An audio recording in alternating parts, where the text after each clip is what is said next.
When you think of the most iconic video game characters, there's a good chance a certain yellow and circular one comes to mind. One of the few video games that is instantly recognizable among both hardcore and casual gamers, Pac-Man is a hallmark of gaming history. And the Pac is back in Bandai Namco's newly released action-adventure game, Shadow Labyrinth.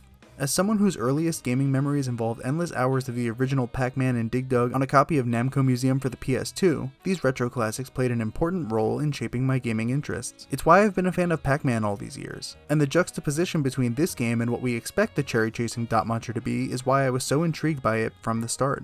We got our first look at Shadow Labyrinth before its official reveal at the Game Awards with the release of Amazon Prime's original gaming anthology series, Secret Level. It was confusing for a bit. It looked nothing like any iteration of the Pac-Man character we had seen over the years. Then the game was revealed, and it became clear what the episode was meant to be. While many feared the game would just be a gritty or dark entry in the Pac-Man series, I feel that this mentality couldn't be further from what the game actually is. Shadow Labyrinth picks up where the Secret Level episode ends off. Playing as Swordsman number 8, you team up with Puck, a familiarly shaped floating robot, as you traverse through the remnants of an age-old intergalactic conflict. Along the way, you'll encounter different tribes and organizations who've had some stake in the war, each representing a different title in Namco's history. After years of being known for the challenging maze-like gameplay, it's a bold move for this drastic departure to be marketed as the brand's 45th anniversary title for most of the year, but I'm really glad they did. The story of Shadow Labyrinth can be confusing, I'll admit that, but as someone who's been critically analyzing every piece of media related to the game leading up to its release, I'm fortunately well versed in a variety of Namco's history that allowed me to largely piece together what's happening throughout the overall narrative.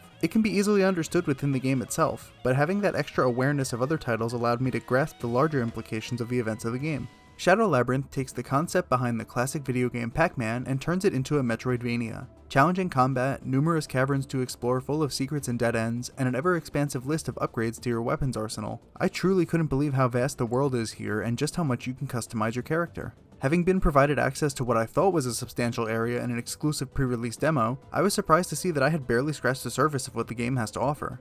Shadow Labyrinth is also one of the most collector-friendly Metroidvanias that I've played, making it really easy to figure out what collectibles you've already obtained and simplifying the 100% process. The map itself actually tends to reveal where hidden paths are and from which direction they need to be accessed with, so I was referencing the map screen often to be sure I didn't miss any collectibles. If I had to mention one small nitpick about the exploration, it would be that I wish there was some sort of minimap to guide you throughout the game. Having this on screen would be great. A good chunk of my playtime consisted of running for a few seconds, then checking the map to make sure I hadn't missed anything, and repeating.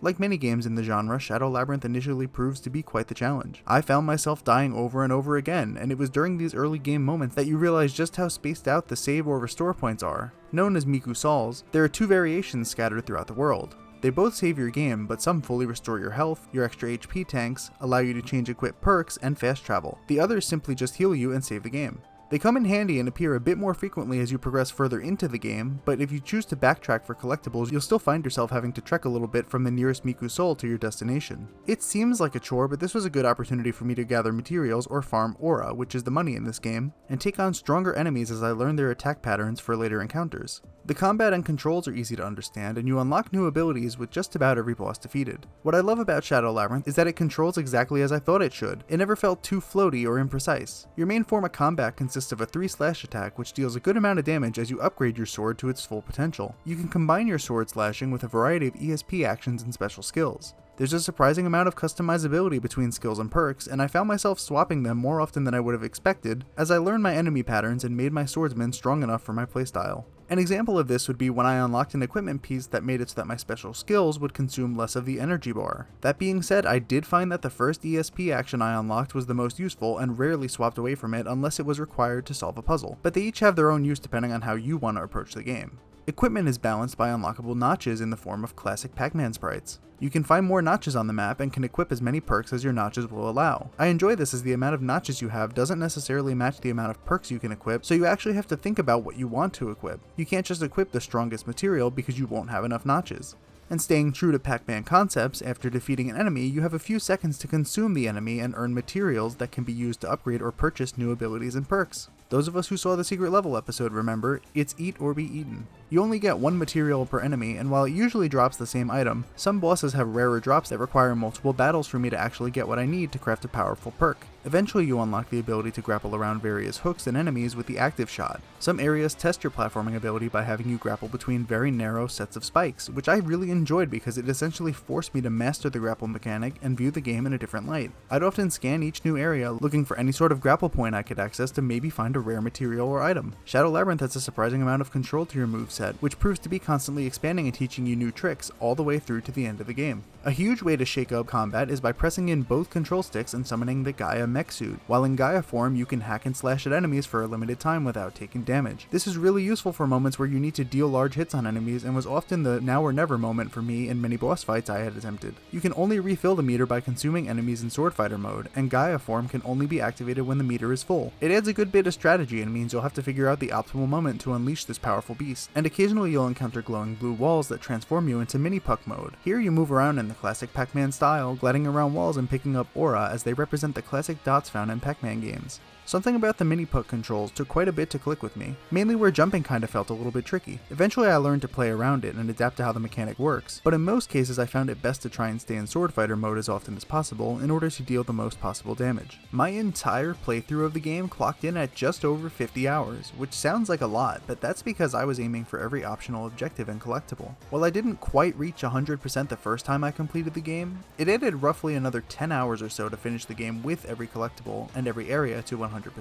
To many that sounds like too long for a Metroidvania, but every time I checked the timer on my save file, I couldn't believe how fast the time had flown by. I'd imagine that a single straightforward playthrough would clock in between 20 and 30 hours. You can't mention Pac-Man without talking about the iconic maze gameplay. Throughout Shadow Labyrinth, you'll encounter statues that you can interact with that resemble these classic Pac-Man levels and offer a change of gameplay for a short period of time. These maze levels were some of my favorite parts of the game, even if they proved to be a tiny bit frustrating after multiple attempts. From reusing the music and sound effects to the gameplay, this may very well be Pac-Man Championship Edition 3 in disguise. Hopping into a maze, you're greeted with a familiar start jingle and a 5-minute timer begins. From here, you'll have to go around the stage collecting as many pellets as possible and eating the ghosts as they turn blue. The aggro mechanic from the Championship Edition games is here, where the green ghosts will follow you if you get too close, and you have to grab a power pellet to try and eat them. Each maze concludes with a sort of boss battle against a larger ghost, where you chase them down and collect pellets to damage them. You can also damage them by jumping off blocks that will then fly toward them. I think it's an excellent evolution of the classic maze munching madness that began 45 years ago. Once the ghost is defeated, you enter a bonus stage where you have to collect 100 pieces of the classic fruits, Galaxians, bells, and even keys from the arcade games. These fruits are the most important factor in determining your final score, so I often found that the best approach to the mazes is to try and get to this bonus round with as much time left on the timer as possible. The fruits spawn randomly too, so figuring out the best way to grab all of them as they quickly jump around is another factor to consider when attempting these maze challenges. Clearing all 12 mazes to earn every reward they had to offer took me literal hours, with some mazes feeling especially frustrating. The levels themselves are very fun to play and try to master. It's just knowing that each attempt is a guaranteed 5-minute time sink at least, no matter how good you are, because you can't finish the level any quicker. But the payoff is huge. I won't spoil what the reward is, but it was worth the effort in the long run. I really enjoy the visual style and art direction of Shadow Labyrinth. There's a really cool combination of jungle environments, cave environments, and hyper-futuristic technologies that enhances the science fiction and horror themes of the game together. You can tell that the environments have been ravished by an intergalactic war, and it certainly had an effect on the enemies and people you encounter. It's a 2D art style that I found to be incredibly beautiful and detailed at times. I also appreciated any moment where we got a brief animation of the characters, and I seriously grew to love Puck and the Swordsman.